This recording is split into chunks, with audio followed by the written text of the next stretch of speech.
రాష్ట్ర ప్రభుత్వం క్యాబినెట్ సమావేశాల్లో భాగంగా గౌరవ ముఖ్యమంత్రి గారు రేవంత్ రెడ్డి గారు, బీసీ సంక్షేమ శాఖ మంత్రులు పొన్నం ప్రభాకర్ గారు కలిసి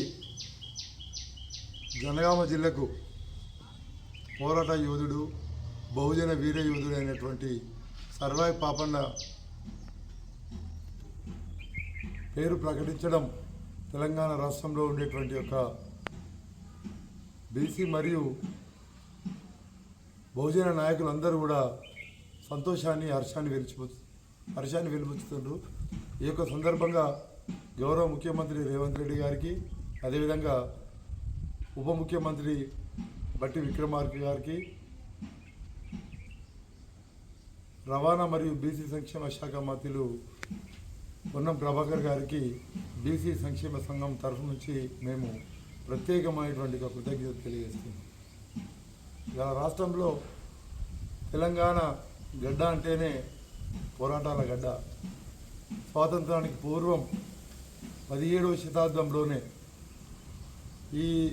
మొట్టమొదటి తెలంగాణ బహుజన చక్రవర్తి అయినటువంటి ఒక సర్వాయి పాపన్న చరిత్ర ఇవాళ మసిపూసి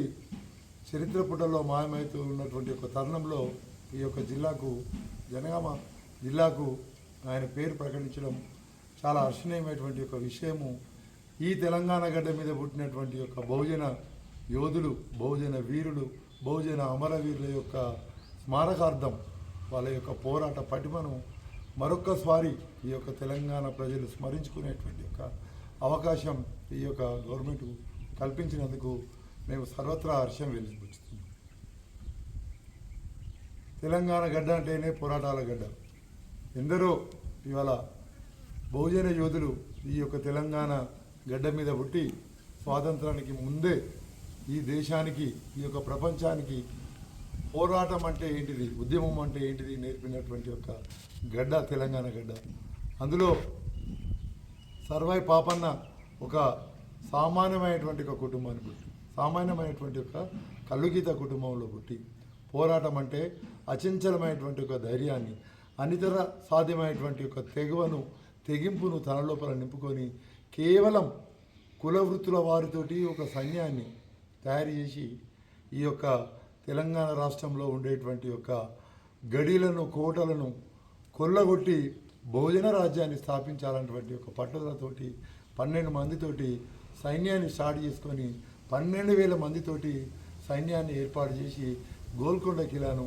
ఏలినటువంటి యొక్క గొప్ప యోధుడు. ఇవాళ ఆయన పేరు తలుచుకుంటేనే మన ఈ యొక్క తెలంగాణ గడ్డ మీద పుట్టినటువంటి యొక్క ప్రతి పౌరుని రోమాలు నిక్కబుడుచుకొని పోరాటం అంటే, పౌరుషం అంటే గతం నుంచే మనకు ఈ యొక్క తెలంగాణ గడ్డ మీద తెలంగాణ సాయుధ పోరాటం, అదేవిధంగా రజాకారులకు వ్యతిరేకంగా, మొఘలాయి చక్రవర్తులకు వ్యతిరేకంగా బడుగు బలహీన వర్గాల యొక్క అభ్యున్నతికి, అదేవిధంగా బానిస బ్రతుకుల విముక్తి కోసం పోరాటం చేసినటువంటి యొక్క చరిత్ర గుర్తుకొస్తుంది. రేపు రాబోయే కాలంలో కూడా ఇట్లాంటి మహనీయుల పేరు పెట్టడం వల్ల ఈ తెలంగాణలో ఉండేటువంటి యొక్క ఉద్యమకారులు అయితేనేమి, అందులో ముఖ్యంగా యువకులు వాళ్ళ లోపల ధైర్య సాహసాన్ని నింపుకొని, పోరాట స్ఫూర్తిని తమ లోపల నింపుకొని, భవిష్యత్తు తరం లోపల దమ్మును, ధైర్యాన్ని, తెగువను నింపుకొని ఏ ఉద్యమం వచ్చినా ఈ తెలంగాణలో ఎలాంటి అన్యాయాలు, అక్రమాలు జరిగినా రేపు బహుజన రాజ్య స్థాపన కోసం ఒక స్ఫూర్తిని నింపుకొని ముందుకెళ్ళేటువంటి ఒక